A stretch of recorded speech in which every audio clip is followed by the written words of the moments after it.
Hello viewers, ఈ వీడియోలో ఉగాది పచ్చడి ఎలా చేయాలో తెలుసుకుందాం. కావలసిన పదార్థాలు ఏమిటో చూద్దాం రండి. బెల్లం 1 కప్పు, చింతపండు, మామిడి ముక్కలు 1 కప్పు, వేప పువ్వు కొద్దిగా, ఉప్పు తగినంత, మిరియాలు కొద్దిగా. ఇప్పుడు ప్రాసెస్ ప్రారంభిద్దాం. ఇక మొదలెడదామా?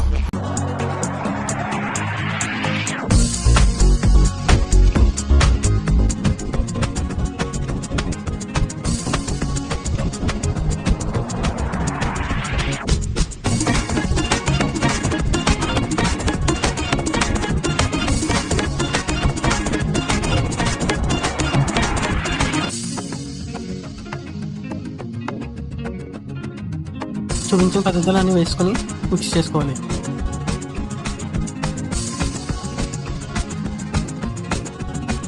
That's it viewers. ఈ వీడియో నచ్చితే లైక్ చేయండి. ఇలా మరిన్ని వీడియోస్ కోసం సబ్స్క్రైబ్ చేసుకోండి. Thank you for watching.